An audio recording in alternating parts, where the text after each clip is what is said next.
SMA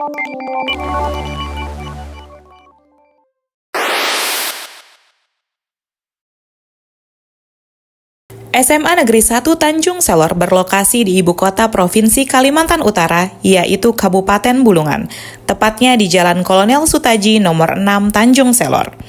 Sekolah ini berdiri sejak tahun 1979. Sekolah seluas 10.990 meter persegi ini memiliki 28 rombongan belajar dan melaksanakan kegiatan belajar mengajar selama 5 hari kerja.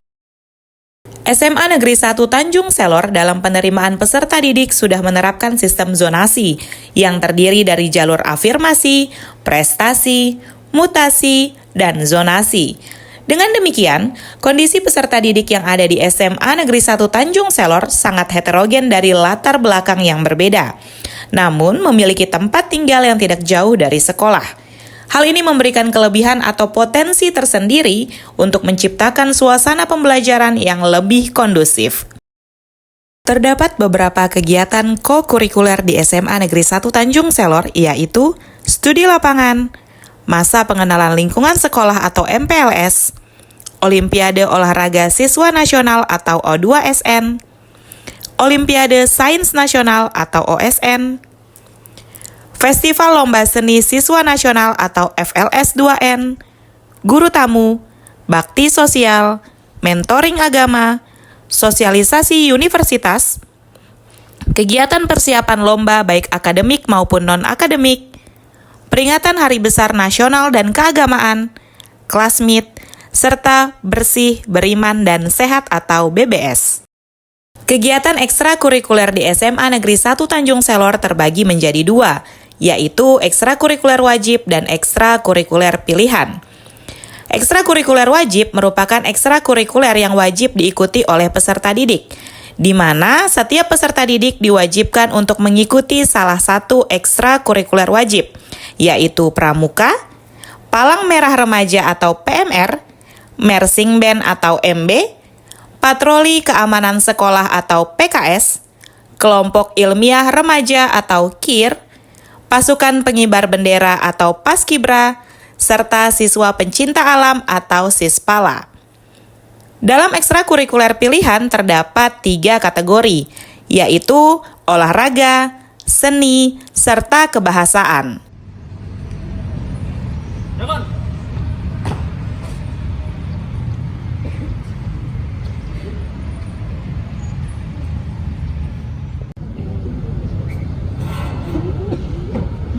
Siap. Pertama, bendera merah putih. Formal. Gas.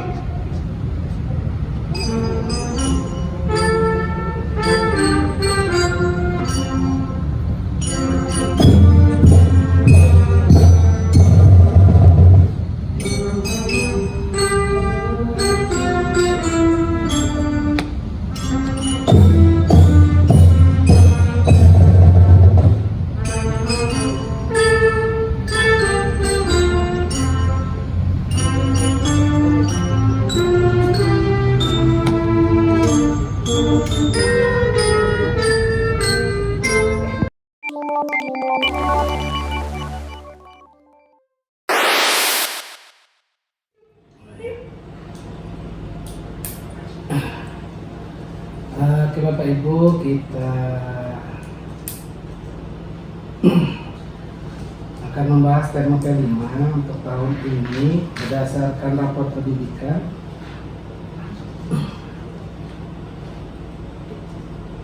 Kita lihat.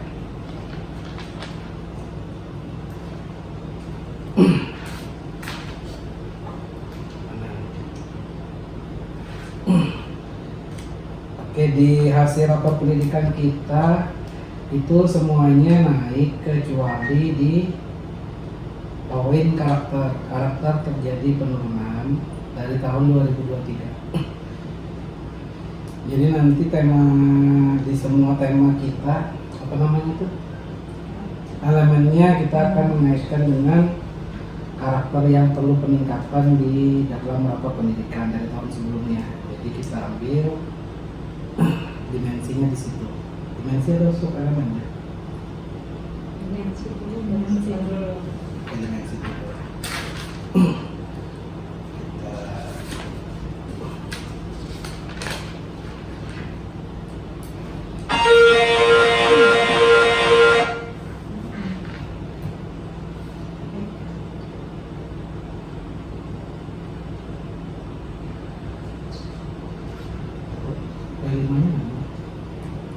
hilang.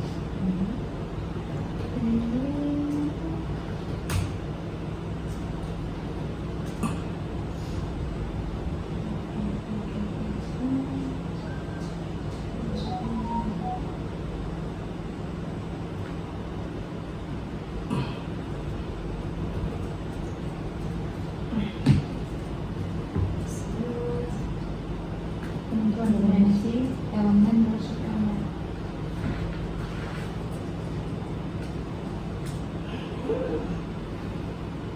Makanya Kemudian yang kelimanya dimensinya.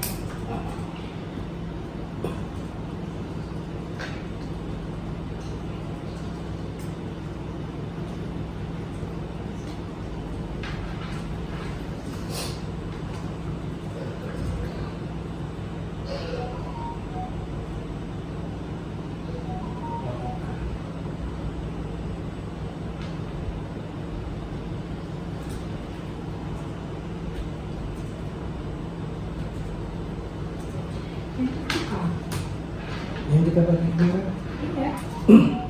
Udah. apa judulnya? Ada di berapa? Yang itu kan yang dimaksud.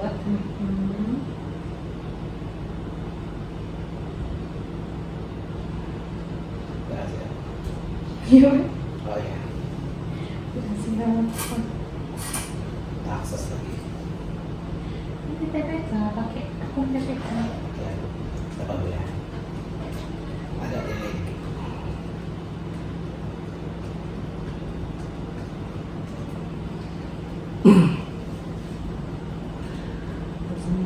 Oke, untuk kelimanya kita punya tema kelas 10 ada 3 tema, kemudian kelas 11-nya 2 tema ya, sama kelas 12 2 tema. Untuk kelas 10 kita temanya pertama suara demokrasi, dimensi yang diambil sesuai dengan rekomendasi dari rapor pendidikan.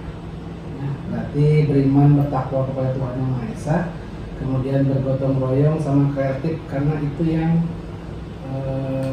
paling besar penurunannya dari tahun sebelumnya. Kemudian untuk elemennya kita sesuaikan. Untuk yang beriman bertakwa kepada Tuhan Yang Maha Esa, elemennya adalah akhlak kepada negara. Sub elemennya melaksanakan hak dan kewajiban sebagai warga negara Indonesia. Kemudian bergotong royong. Sub elemennya adalah kepedulian. Sub elemennya tanggap terhadap lingkungan sosial. Kemudian yang ketiga dimensinya kreatif. Elemennya memiliki keluasan berpikir dalam mencari alternatif solusi permasalahan. Itu untuk tema suara demokrasi untuk kelas P5 kelas 10 yang dilaksanakan berbarengan atau bertepatan dengan kegiatan yang dilaksanakan dari OSIS, karena puncak kegiatannya nanti diharapkan di pemilunya OSIS. Kemudian produk yang diharapkan itu video kampanye positif, jingle atau infografis. Nah, itu koordinatornya Pak Amiruddin. Ya.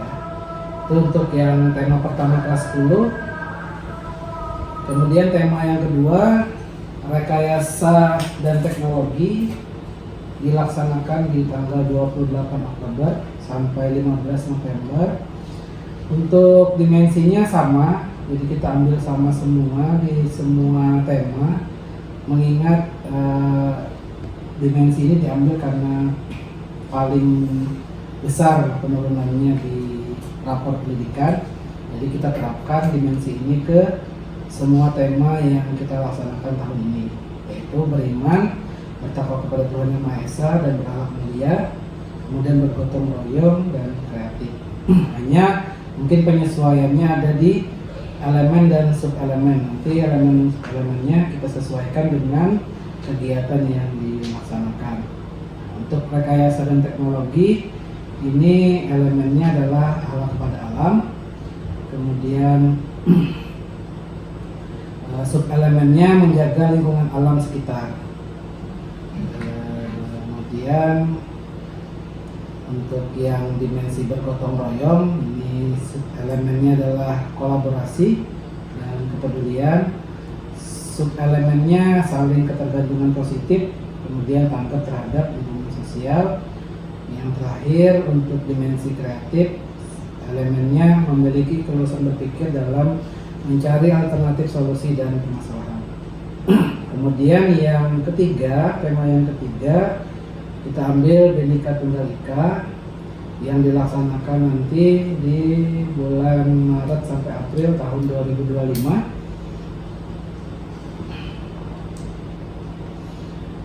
Dengan dimensinya sama, yaitu beriman, bertakwa kepada Tuhan Yang Maha Esa dan berhalak mulia, bergotong royong dan kreatif. Kemudian untuk elemennya kita ambil karena ini temanya Bhinneka Tunggal Ika, berarti elemennya akhlak kepada negara. Kemudian yang bergotong royong itu elemennya kolaborasi. Kemudian yang kreatif menghasilkan gagasan yang orisinal. Kemudian untuk yang akhlak kepada negara, subelemennya melaksanakan hak dan kewajiban sebagai warga negara Indonesia. Untuk kolaborasi itu subelemennya kerjasama, komunikasi untuk mencapai tujuan bersama. Ini nanti koordinatornya adalah Pak Yosef. Oke, itu untuk tema kelas 10, Bapak Ibu-ibu. Ada yang perlu didiskusikan lagi? Mungkin lebih ke ini kali Pak ya, memberikan ke contoh-contoh bagaimana penerapan ke koordinator sama panitia tim yang ada, supaya maksudnya produk-produk yang dihasilkan ini produk yang lebih mengena dan di dalam proses tadi kan ada dimensinya tuh. Nah, harapannya kan dimensinya ini kan kita nggak ngambil langsung 6 kan ya, kita ngambilnya cuma 3 gitu. Nah, dari 3 ini kan harapannya di setiap alur yang mereka rancang itu ada paling tidak format penilaian yang jelas seperti itu. Jadi tidak sekedar misalkan kalau untuk bergotong royong nanti kegiatannya diskusi misalkan. Nah, tapi di diskusi itu apa yang ingin ditonjolkan, yang diamati dari Bapak Ibu guru sebagai fasilitator di dalam ruang kelas itu seperti apa. Nah, itu mungkin yang perlu ditekankan pada saat kita penyampaian ke tim-tim seperti itu. Itu sih kalau dari saya. Nggak tahu apa teman-teman yang lain. Ada yang konsultasi ke divisi. Iya, saya setuju dengan yang disampaikan oleh Bu Kristina tadi, supaya timnya juga tidak ini ya bias gitu, dan sampai apa elemen yang sudah kita pilih, sudah kita tetapkan di sini ternyata nanti sasarannya jadi beda. Makanya tadi kalau yang di awal Bapak sudah sempat singgung ya, yang untuk tema suara demokrasi itu kan sudah bagus Pak ya, karena sudah ada produk yang diharapkan. Tapi kan untuk yang tema yang lain ini sepertinya belum ada gambaran gitu Pak. Mungkin di sini kita perlu rembukkan supaya nanti punya satu tujuan yang sama. Oh iya. Oke.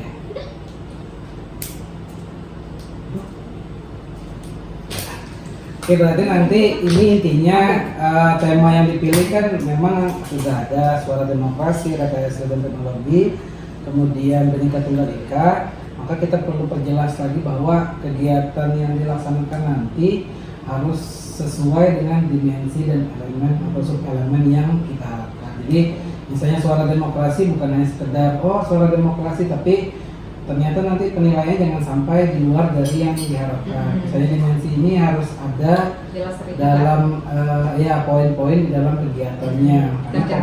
Tercermin dari di sana. Misalnya di rekayasa teknologi kita mungkin bisa rancang produk yang diharapkan itu misalnya penjernih air dengan memanfaatkan tulang pelepah pisang. Tetapi intinya tetap apa yang akan pelaksanaan di dalam P5-nya harus memperhatikan dimensi yang sudah dipilih, yaitu ada beriman, bertakwa kepada Tuhan Yang Maha Esa dan berakhlak mulia, gotong royong dan kreatif. Jadi biar bagaimanapun kegiatannya harus bisa mengukur dimensi yang diharapkan supaya harapannya nanti rapor pendidikan kita yang tahun ini terjadi penurunan, nanti di tahun depan sudah meningkat kembali.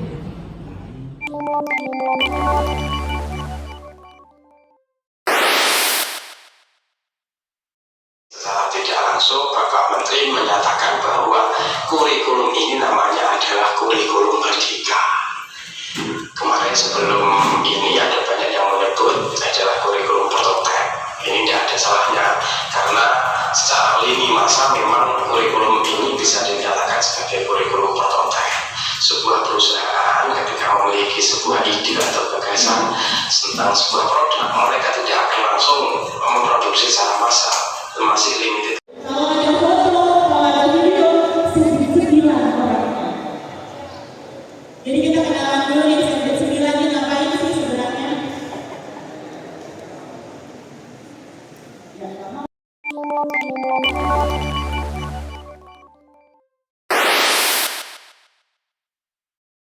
Itu adalah anggota OSIS yang kalian ikuti seleksi kemarin itu adalah seleksi untuk menjadi pengurus OSIS.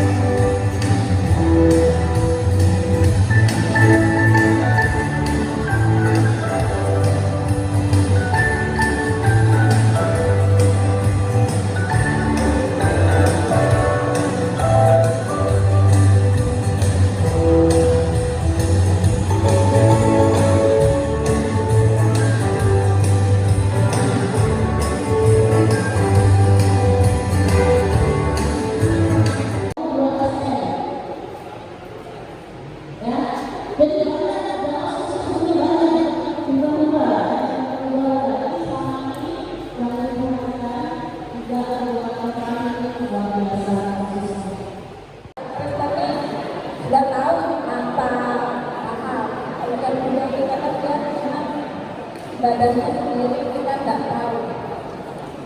Kita Islam bagaimana? Apakah hanya itu? Ada biasanya ada pemotongan kurban, tapi beberapa tahun ini tidak dapat.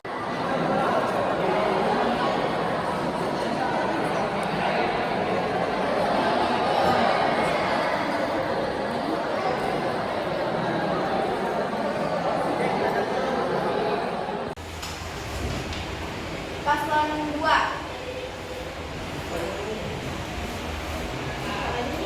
Oh, paslon 1.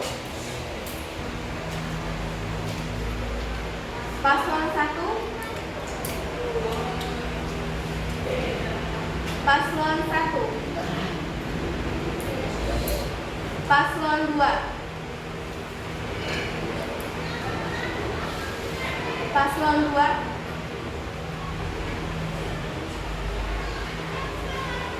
Paslon 2.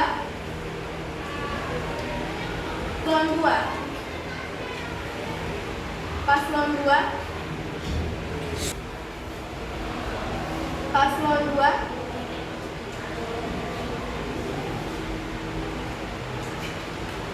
Paslon 2.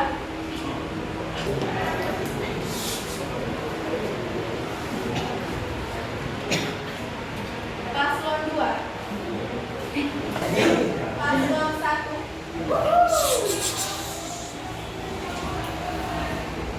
Paslon 1. Kami dari kelas 10-4 mengajak teman-teman untuk mensukseskan pemilihan ketua dan wakil ketua OSIS SMA Negeri 1 Tanjung Selor masa bakti 2023-2024. Tentukan pilihanmu, unggulkan suaramu. Ingat, Jangan golput. Bangsa datang ceria. SMA Maju bersama, hebat semua.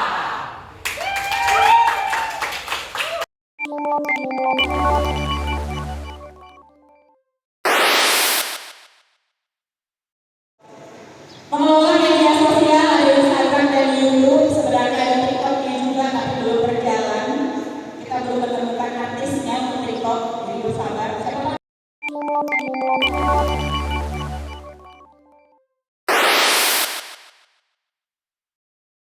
Tindak lanjut dari proyek penguatan profil pelajar Pancasila dengan tema Suara Demokrasi kali ini adalah menghasilkan pemilihan ketua dan wakil ketua OSIS masa bakti 2024-2025.